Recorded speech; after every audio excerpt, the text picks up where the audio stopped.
express what Christ has done for you. When you pray, Paul says, 1 Thessalonians chapter 5 verse 17, when you pray without ceasing, you're continuously thanking God in every situation. 1 Thessalonians chapter 5 verse 18, in everything you're giving thanks for God, for this is the will of God in Christ Jesus concerning you. Pray without ceasing. 1 Thessalonians chapter 5 verses 17. The body of Christ, prayer is helpful for you and for me. I had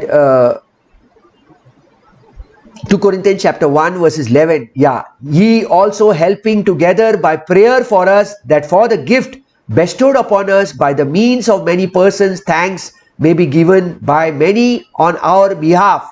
So dear body of Christ, Paul is basically telling over here that to all those believers to pray on their behalf. The body of Christ, is prayer necessary? Yes, prayer is necessary. Is exercise necessary for you and for me? Yes, we need to exercise. At the same time, we need to keep a certain diet. A certain diet is important and a certain exercise is important to stay fit, to stay physically fit. In the same way, to stay spiritually fit. I'm not saying you're going to lose your salvation, but to stay spiritually fit, a certain spiritual exercise, which is prayer, is very, very important, dear body of Christ. When Satan came to tempt Jesus, in Matthew chapter 4 verses 4, what Jesus tells him? But he answered and said, it is written, man shall not live by bread alone, but by every word that proceedeth out of the mouth of God. The word of God is important, very, very important. Based on the word of God, we need to base our prayers. Under this dispensation of grace, we need to know and understand how Paul prayed. For what things did he pray? For what purpose did he pray? When he prayed for a physical healing, what was the answer did he get from God? And how did he respond back to God? Therefore, most gladly, I take pleasure in my infirmities, he is saying.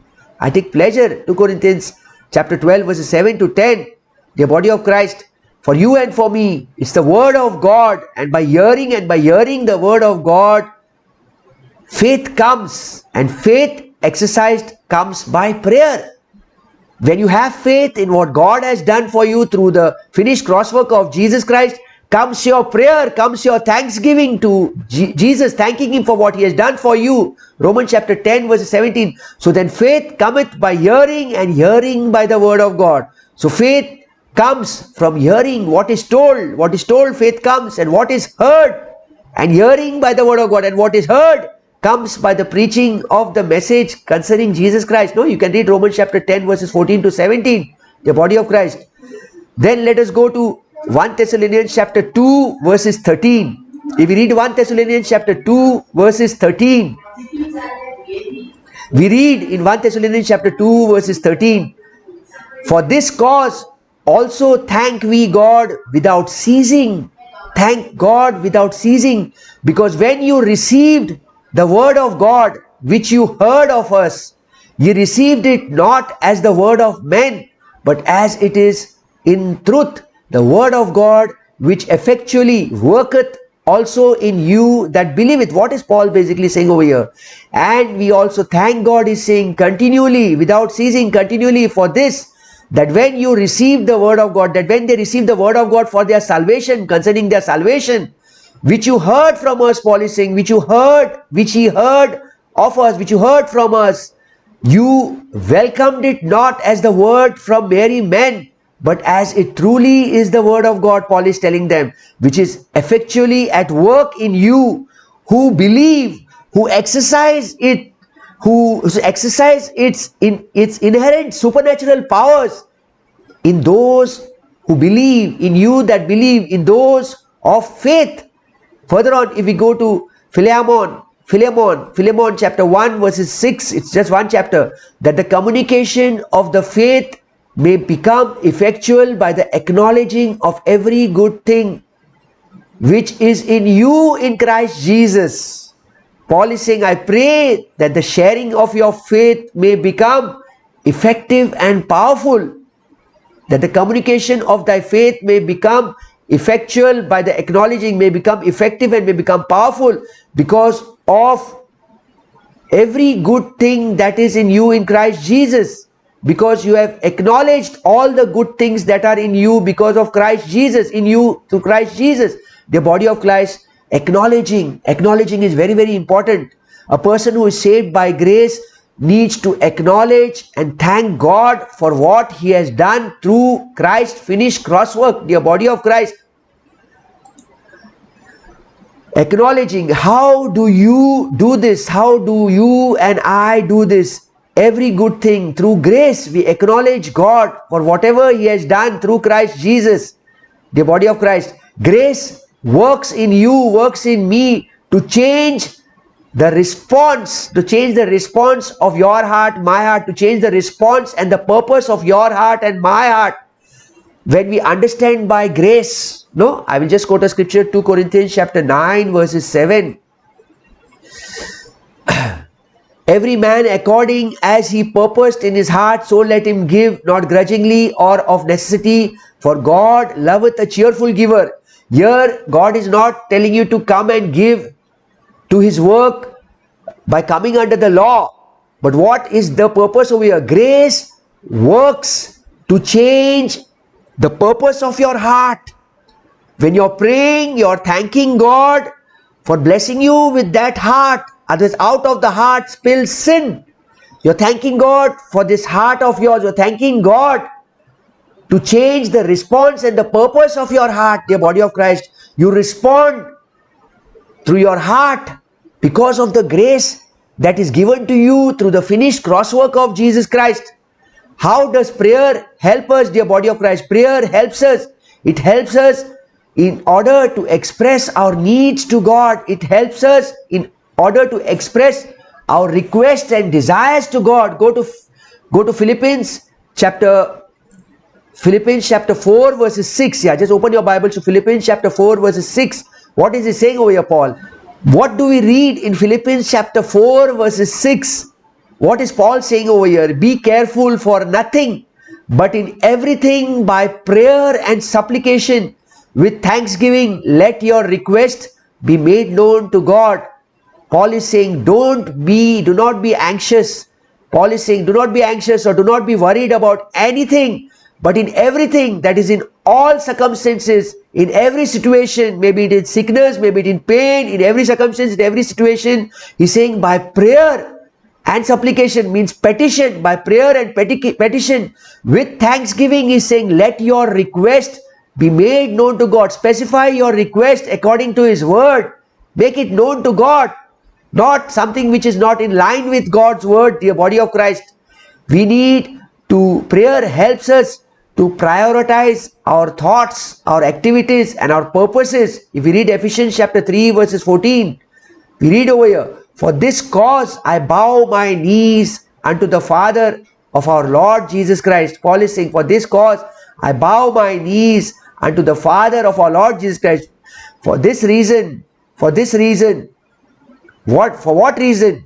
The reason is for grasping the greatness of the plan by which Jews and Gentiles are joined together in Christ. Here if we read Ephesians chapter 3, we see Ephesians chapter 3 verses 1 to 14. You can read over here that Paul is thanking the Lord. For this cause I bow my knees. For this reason I am bowing my knees, grasping the greatness of this plan. What is that plan? By which the Jews and Gentiles are joined together in Christ. Today there is no middle wall. The middle wall of partition is broken down. You can read Ephesians chapter 2 verses 7 to 15. The middle wall of partition is broken down. So today Jews and Gentiles can be saved in the same way. So for this cause, this is the cause Paul is praying for over here.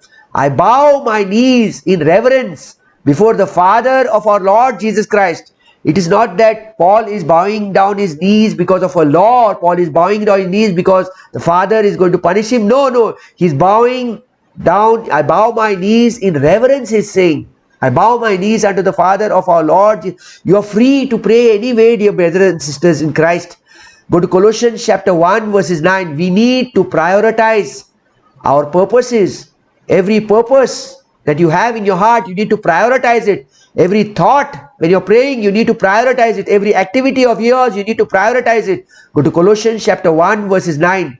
We read Colossians chapter 1 verses 9. Paul is saying, for this cause, again, For this cause we also, since the day we heard it, do not cease to pray for you. Do not cease. The second time in 1 Thessalonians chapter 5 verses 17, Paul is saying, pray without ceasing. And here again he is saying, we do not cease to pray for you. Paul is telling the Colossians that I do not cease to pray for you and to desire that you might be fulfilled with the knowledge, you might be filled with the knowledge of his will in all wisdom and spiritual understanding.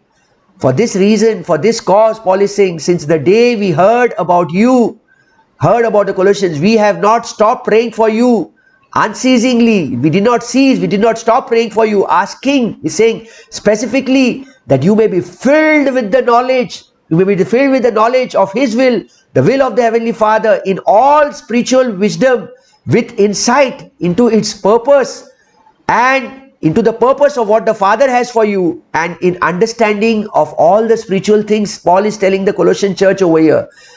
Basically, prayer helps you and me, prayer helps us to provide a perspective onto our life, If we read Colossians chapter 3 verses 1 and 2, let us read Colossians chapter 3 verses 1 and 2. What is Paul saying over here? If you then be risen with Christ, seek those things which are above, where Christ sitteth on the right hand. Basically, Paul is saying that when you are saved and if you know that you are risen with Christ, therefore if you have been raised with Christ to a new life which is sharing in the resurrection from the dead of Jesus Christ. No? If you then be risen with Christ, therefore if you have been raised with Christ, Paul is saying, to a new life, sharing in the resurrection of Christ from the dead, keep seeking the things. Which things is telling to seek? Not any earthly things. Keep seeking the things that are above, where Christ is seated at the right hand of God. Jesus is seated at the right hand of God. Colossians chapter 3 verses 2, Paul is saying, set your mind. What is he saying over here? Set your affection, that means set your mind on things above. Set your mind and keep focused. Set your affection on things above, not on things on the earth. He's saying set your mind and keep focused habitually. Make it a habit to focus on the heavenly things, to focus on things above, on the heavenly things, not on things which are on the earth, because things on the earth, he's saying, are temporal. They are just temporary. But the heavenly things are not temporary, but they are eternal. The body of Christ. Prayer helps us to consider, or prayer helps us to reckon the old man dead. Go to Romans chapter 6 verses 11. Likewise reckon ye also yourselves to be dead indeed unto sin. When you pray, you're saying, oh, thank you, Jesus, that you have made me dead to sin, but alive unto God through Jesus Christ our Lord. Prayer helps you, helps me to reckon, helps me to consider the old man dead. Though we may fall into sin, yet when you're praying, you're thanking the Lord, you're reckoning. Likewise reckon you also yourselves to be dead indeed unto sin, but alive unto God through Jesus Christ. Even so, he's saying, consider yourselves to be dead to sin, and your relationship with sin is broken. Consider when you're praying, oh, thank you, Lord, for breaking my relationship to that particular sin. Thank you, Lord, for breaking my relationship to sin, but alive. Thank you for making me alive, Lord, in unbroken fellowship with you in Christ Jesus, dear body of Christ. Go to Romans chapter 13 verses 14. What is Paul saying over here? In Romans chapter 13 verses 14, he's saying, but put ye on the Lord Jesus Christ, and make not provision for the flesh to fulfill the lust thereof. So prayer helps you and helps me to consider the old man dead, the sinful flesh dead. Prayer helps you and helps me to reckon the old man dead. In Romans chapter 13 verses 14, Paul is saying, but put ye on the Lord Jesus Christ, and make not provision for the flesh to fulfill the lust thereof. Romans chapter 11 verse 13, but clothe, he's saying, but put ye on means be clothed, but clothe yourselves with the Lord Jesus Christ, and make no provision for, not even think about gratifying the flesh. We should not even think of gratifying the flesh in regard to its improper desires. Grace is not a license to sin. Romans chapter 6, grace is not a license to sin. And Romans chapter 6 verses 15, Grace is not a license to sin. Should we continue in sin? May it never be, Paul is saying in Romans chapter 6 verses 1, 2, 3, 4. You can read in Romans chapter 6 verses 15 also. May it never be. Prayer helps us to increase the integrity, that is to practice what we believe. No? When you believe in this particular doctrine of grace under the dispensation of grace, prayer helps you to increase the integrity, to practice what you believe. Go to 2 Timothy chapter 1 verses 3. You can go to 2 Timothy chapter 1 verses 3. What is Paul saying over here?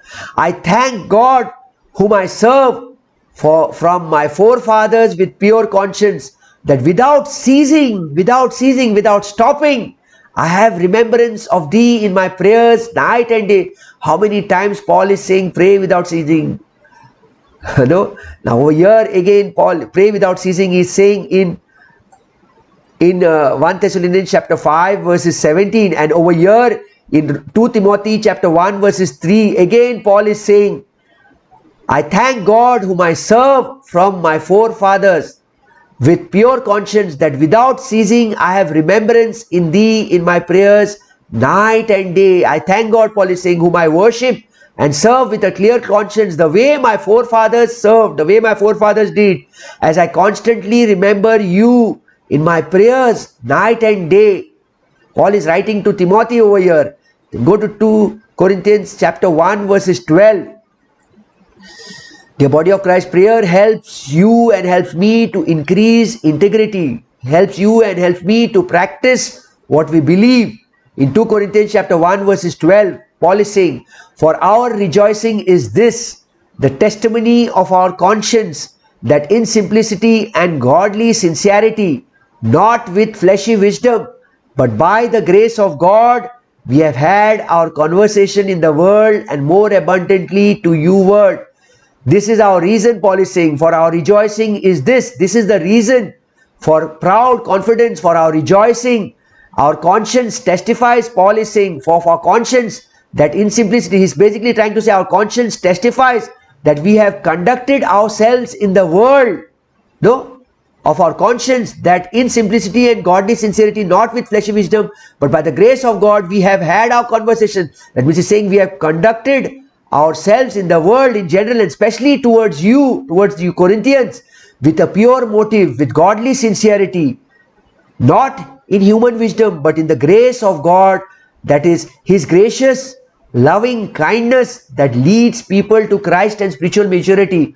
Paul is basically trying to tell the Corinthian church over here that his conscience testifies that he has conducted himself in front of the Corinthians in general, and especially towards them, with a pure motive and with godly sincerity, not with any human wisdom, not with any human cunningness.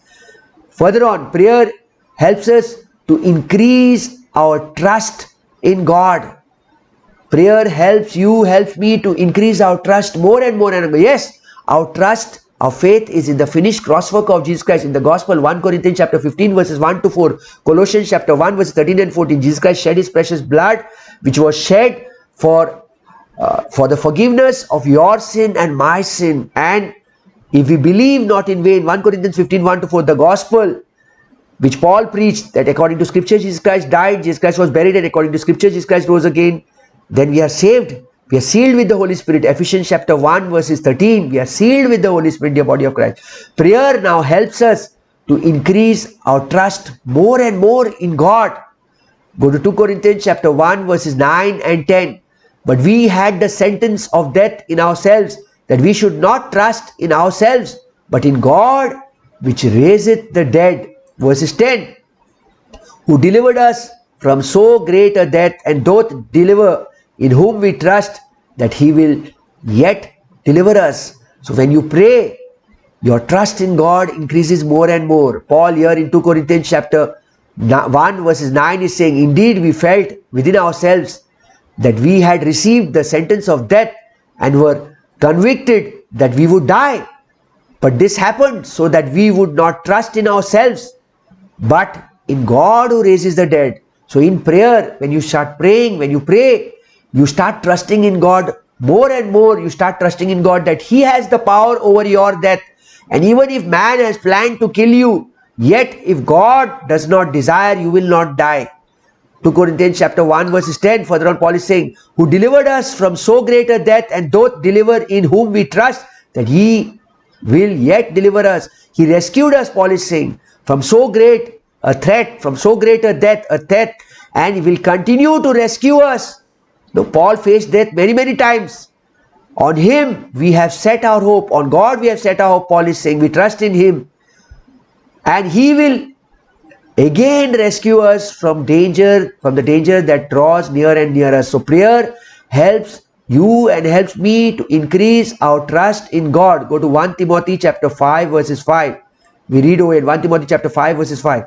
Now she that is a widow, indeed and desolate, trusteth in God and continueth in supplications and prayers night and day. What is Paul speaking over here in 1 Timothy chapter 5 verses 5? If we read the previous verses, 1 Timothy chapter 5 verses 1 onwards, I will put it over here.